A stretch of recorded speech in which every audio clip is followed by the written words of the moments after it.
और मूसा ने उस लाठी को छोड़ा नहीं, क्योंकि उसने उस लाठी में परमेश्वर की ताकत को देख लिया था। आपके हाथ में क्या है मैं नहीं जानता हूं, लेकिन एक बात को मैं आपको रिमाइंड कराना चाहता हूं। जिस चीज को खुदा ने ब्लेस कर दिया है, हो सकता है आपके हाथों को ब्लेस किया हो सकता है आपकी दुआ को ब्लेस किया हो सकता है आपकी पहुनाई को ब्लेस किया हो, आपके घर को, मैं नहीं जानता, अलग अलग तरीके से किसी को लाठी दिया और दाऊद को बोला लाठी नहीं देंगे।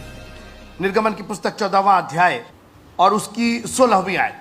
मैं एक चीज पर बस बात करके आज विदा लूंगा आपसे। जी, कौन पढ़ेगा? हाँ। तू अपनी लाठी उठाकर, तू अपनी लाठी, ठीक है। तो इस लाठी का इस्तेमाल प्रलय में भी हुआ। आज खुदाबंद एक और नया काम इस लाठी के द्वारा करना चाह रहा है। वो लाठी जो चौथे अध्याय में परमेश्वर ने पूछा था तेरे हाथ में क्या है? निर्गमन की पुस्तक उसका चौथा अध्याय। God asked, what do you have in your hand? Staff, a rod, एक लाठी है। खुदा ने कहा पकड़े रहना उसको। लाठी? क्या करेंगे लाठी? हम सब लोग भूल गए कि चौथे अध्याय की दूसरी आयत निकालिए।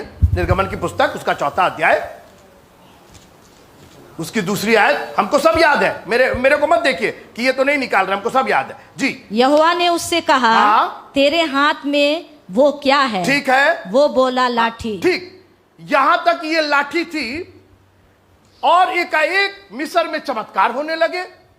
और यहां पर परमेश्वर ने 14वें अध्याय के इस आयत में कहा कि अपनी लाठी, जो तेरे हाथ में लाठी है, उसको समुद्र के ऊपर बढ़ा। तो ये हुआ क्या? ये लाठी में कहां से ट्रांसफॉर्मेशन आ गया? ये चार्ज कब हो गई? ये चार्ज हुई चौथे अध्याय। कौन बताएगा ये चार्ज कब हुई? कोई है किसी के पास? ये कब चार्ज हुई? ये लाठी से बदल के ये मूसा की लाठी ना रह के कुछ और हो गई। चौथा अध्याय जल्दी से निकालिए और उसका तीसरा। जी ना, चौथा अध्याय और उसकी 20वीं आयत। कौन पढ़ेगा जल्दी से? तब मूसा अपनी पत्नी और बेटों को गधे पर चढ़ाकर मिस्र देश की ओर परमेश्वर की उस लाठी को। क्यों भाई? अभी तक तो ये लाठी थी, अभी तक तो ये तुम्हारे हाथ की थी, अभी तक तो इसमें कोई जान नहीं थी तेरे हाथ में क्या है। लाठी है ना, उसका कोई डिस्क्रिप्शन बांस की थी कि आम की थी कि अमरूद की थी, कोई फर्क नहीं पड़ता है। जो आपके हाथ में है, अरे अमरूद वाली लियो, हटाओ हटाओ हटाओ इसको, जा बांस वाली लेकर के आओ। अरे ये नीम वाली लाठी ये नहीं चलेगी, हटाओ हटाओ हटाओ। परमेश्वर ने कहा जो है वैसे ही रहने दो, क्योंकि परमेश्वर ने जो कुछ 6 दिन में बनाया था उसको देखा और कहा अच्छा है। वो लाठी भी उसी समय बनाई गई थी और परमेश्वर ने कहा कि वो लाठी भी अच्छी है। खुदावंद ने आपके हाथ में जितनी चीजें दी है, खुदावंद ने आप खबरदार, जो आपने आईने में देख करके कहा मैं इस लायक नहीं हूं, मैं उस लायक नहीं हूं, मैं फलाना हूं, मैं देखा, कई बार लोग कहते हैं मैं तो इस लायक नहीं हूं, मैं परमेश्वर का भक्त, मैं बहुत लायक हूं। अरे परमेश्वर ने अपने हाथ से रचा है मेरे को, और मेरे नथनों में जीवन का, कोई है नहीं मेरे साथ, मेरे नथनों में जीवन का श्वास फूका है उसने। मैं लायक नहीं हूं, मैं मुझसे ज्यादा तो कोई लायक नहीं है, ये भी जान लीजिए। सब नालायक है, मैं लायक हूं क्योंकि मैं उसका बेटा हूं। भले ही गलीच हूं मैं, भले ही सूअरों के साथ में रह करके आया, भले ही मैंने सारी संपत्ति उड़ा दी है, पिताजी अपने नौकरों के समान। अरे क्या बात कर रहे हैं, नौकर नालायक है, तुम लायक हो क्योंकि तुम मेरे बेटे हो। लेकिन ये इसको कौन देख रहा है? मेरा डीएनए, मैंने तुम्हारे लिए खून बहाया है। ये लाठी बदल गई मित्रों, वो लाठी जो सिर्फ लाठी थी अब रॉड ऑफ गॉड हो गया, परमेश्वर की लाठी हो गई। कोई है मेरे साथ? और मैं आपसे निवेदन करना चाहता हूं कि जो कुछ आपके हाथ में है वो आटा ही क्यों ना हो, नहीं है मेरे साथ आप? अभी तक ये उस विधवा का आटा था, ये कुप्पी का तेल विधवा का था, मगर जब भविष्यवक्ता ने कहा मेरे लिए रोटी बना करके लाना, वो आटा उसका रहा ही नहीं, अब तो वो परमेश्वर के हाथ में। और जब परमेश्वर के हाथ में चला गया तो ना उसमें कमी हो रही थी और ना उसके अंदर घटी हो रही थी। अपने घर की एक एक चीज पर उंगली रख के कहिए, this belongs to God, this belongs to God, this belongs to God. ये सारी चीजें खुदा के लिए। एक बार आप कह के तो देखिए, खुदा ये सब आपके लिए। जब आपको तनख्वाह मिलती तो अरे अब इसके लिए इसको दे देंगे, उसको पहले ही बांट देते हैं। आप कहिए किसी का नहीं है, ये पहले खुदा का है, पहले खुदा के लिए जाएगा। पहले मेरे लिए एक रोटी बना करके लिया। एक बार आप खुदावंद के हाथ में दे करके देखिए, तेरे हाथ में क्या है? लाठी है, लेकिन उसका ट्रांसफॉर्मेशन शुरू हुआ जब परमेश्वर ने कहा उस लाठी को फेंक दे। नहीं, सवाल ही नहीं होता। नहीं, देखिए उस लाठी के फेंकने में, उस लाठी में कोई जादू नहीं था, परमेश्वर के वचन में जादू था। परमेश्वर ने कहा और उसने किया। कहता कि नहीं, हमने तो क्या कह रहे, लाठी फेंक दे, बेवकूफी वाली बात करते हैं आप। नहीं, लाठी वाठी हम नहीं फेंकेंगे। आप ऐसी ऐसी बात कर देते, लाठी फेंक देंगे, फिर क्या करें? उसके बाद फिर वो सांप बन गई, अब उसको उठा ले। क्या क्या कर रहे हैं भाई आप? कटवाएंगे क्या, डसवाएंगे क्या, यही खत्म हो जाएंगे। इसी लाठी से कितने सांप को मार दिए, अब सांप ही को। दुनिया की बातें। एक काम कीजिए, जब परमेश्वर ने कहा है तो बगैर किसी हील हुज्जत के, बगैर किसी हील हिलावट के, जो उसने कहा है वो करने को तैयार हो जाइए। मैं नहीं जानता, शीलो के कुंड में जाके धो ले। शीलो के कुंड इतना गंदा, कुछ होगा वहां पे? कितने लोग तो धोते ही रहते हैं, सुबह भी धोते हैं, शाम को भी धोते हैं। कई लोग कुंड में धोते रहते हैं। तुम धो के क्या करोगे? ना वो शीलो में दम था और ना उसके पानी में, उसके वचन में दम था। उसने अपना वचन भेज करके उनको चंगा किया है। मित्रों, चर्च को मत छोड़िएगा, वचन को मत छोड़िएगा। आप ये सोचते कि अरे एक तो प्रचार है, सुनिए, प्रचार नहीं है, ये आपकी जिंदगी का बदलाव है, ये आपकी जिंदगी का ट्रांसफॉर्मेशन है। ये वचन बदल करके आपकी जिंदगी के लिए आश्चर्य कर्म पैदा करेगा। और मूसा ने उस लाठी को छोड़ा नहीं, क्योंकि उसने उस लाठी में परमेश्वर की ताकत को देख लिया था। आपके हाथ में क्या है मैं नहीं जानता हूं, लेकिन एक बात को मैं आपको रिमाइंड कराना चाहता हूं। जिस चीज को खुदा ने ब्लेस कर दिया है, हो सकता है आपके हाथों को ब्लेस किया हो सकता है आपकी दुआ को ब्लेस किया हो सकता है आपकी पहुनाई को ब्लेस किया हो, आपके घर को, मैं नहीं जानता हूं, अलग अलग तरीके से। किसी को लाठी दिया और दाऊद को बोला लाठी नहीं देंगे। नहीं, लाठी चाहिए। मूसा अंकल जो थे वो मारे थे, मूसा अंकल मारे तो लाठी चाहिए। नहीं, तुमको गोफन देंगे। आप हैं मेरे साथ? आपको लाठी चाहिए और खुदा कह रहा हम गोफन से काम चला देते।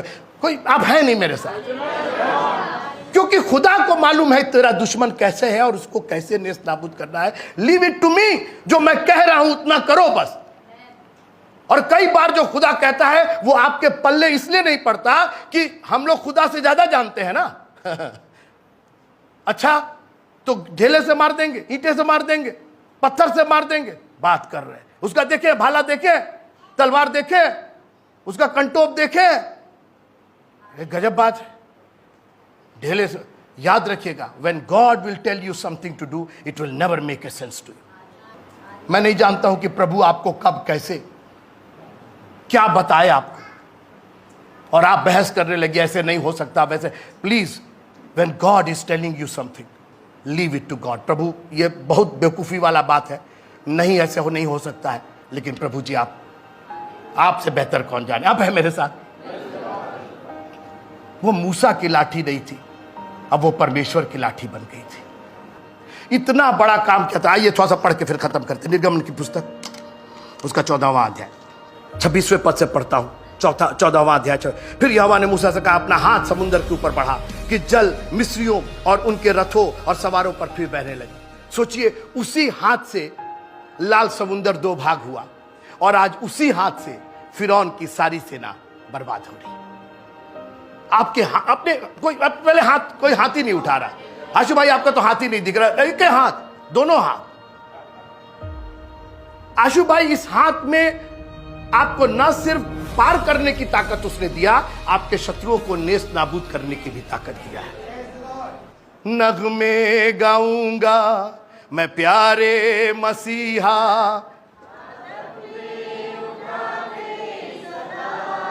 अगर हाथ की ताकत जानना है ना तो उस स्त्री से पूछिएगा जिसने कहा कि मैं सिर्फ उसके दामन को छूऊंगी। उसको हाथ की ताकत समझ में आ गई। 2 काम किया उसने, सुनिएगा, 2 काम किया उसी हाथ से। उसके दामन को छुआ, वो तो चंगी हुई, और जितना माल डॉक्टर के यहाँ जा रहा था उसको बंद हो गया। डॉक्टर साहब क्या खाता? बंद, क्योंकि अब मैं चंगी हो गई। वो दामन पहले भी था मित्रों, उसका हाथ पहले भी था, मगर अभी ये डॉक्टर के यहाँ जा रहा था। जब वो हाथ चेंज हुआ परमेश्वर के वचन के अनुसार और उसके दामन को छुआ, एक ऐसा आश्चर्य कर्म हुआ, डबल पोर्शन ब्लेसिंग। वो तो चंगी हो ही गई, उसको तो ताकत मिल ही गई, वो तो समाज में फिर प्रतिष्ठित हो ही गई, और डॉक्टरों के यहाँ का लाइन लगाना बंद। तारीफ करूंगा हाथ अपने उठाकर सदा, तारीफ करूंगा मैं प्यारे मसीहा, हाथ अपने उठाकर सदा। प्रभु तेरा धन्यवाद हो कि आज आपने हमारे हाथों को ब्लेस किया। इन्हीं हाथों से हम पहुनाई करेंगे खुदावंद, और जैसा तेरा वचन कहता है पहुनाई करना मत भूलना, क्योंकि बहुतों ने स्वर्गदूतों की पहुनाई की है। खुदावंद हमारी बहनों को पहुनाई का दिल दीजिएगा। रात हो बिरात हो, कभी कोई प्रभु का जन या कोई जन आ जाए तो रोटी के लिए वो महरूम ना रहे। प्रभु जी, प्रभु आपने मेरे हाथों में रोटी बनाने की ताकत दी है, किसी भूखे को खिलाने की ताकत दी है। और मैं आपको चैलेंज करता हूं, खासकर लेडीज को, आप लोग घर संभालती, किचन संभालती है, अपने किचन को कभी बंद मत होने दीजिएगा। जो आए 2 रोटी खा करके जाए। खुदाबंद इतनी बरकत देगा, आपको समाने की जगह नहीं होगी। आपकी कुप्पी में का तेल और मटके में का आटा कभी आपको सोचना नहीं पड़ेगा। आपको दोबारा किसी परचून की दुकान पर और किसी प्रोविजन के हाथ जाना नहीं पड़ेगा। क्या जाए, आटा तो हमेशा रहता है, तेल तो हमेशा रहता है। ओ री बाबा बा शादाराला बाबा बा, वो री रा रा बाबा बाबा बा। उसका धन्यवाद कीजिए। उसने ना सिर्फ आपके लिए लाल समुंदर को सुखाया है, बल्कि उसी लाल समुंदर में आपकी शत्रुओं को हमेशा के लिए दूर कर दिया है। आपकी उसी मुसीबत को उसने आपके लिए दूर किया और आपके शत्रुओं को हमेशा के लिए पीछे कर दिया, हमेशा के लिए हलाक कर दिया। और आपको उसी हाथों के बल पर, ओ रीरा बाबा शादारा बाबा, उसी परिस्थिति से आप बच करके निकले हैं। प्रभु जी, वो सियोन देश हमारा है, वो कनान देश हमारा है, और उसको कोई मुझसे छीन नहीं सकता है। जब फिरौन और उसकी सेना नहीं छीन पाई खुदावंद, जो पीछा किए हुए चले आते थे, जिन्होंने 40 साल मेरे को रोक कर रखा, जब वो नहीं रोक पाए खुदावंद, तो आज सारे उलझाने वाले पाप को दूर करके हम उस निशाने की ओर दौड़े चले जाते हैं। वो मेरा सियोन देश है, वो मुझे चाहिए ही चाहिए, हर हालत में चाहिए। भले ही शत्रुओं के सामने बैठ करके मेज पर खाने के साथ हो या घोर अंधकार से भरी हुई तराई क्यों ना हो, हम उस देश को, उस स्वदेश को पा करके रहेंगे। एक एक जन को बड़ी आशीष दीजिएगा। हर बात के लिए तेरा धन्यवाद करते हुए इस विनती को यीशु मसीह के पवित्र नाम से मांगते हैं। अब पिता परमेश्वर का प्यार, प्रभु यीशु मसीह का अनुग्रह और पवित्र आत्मा की संगति हम सबों के साथ आज से लेकर के हमेशा तक बनी रहे।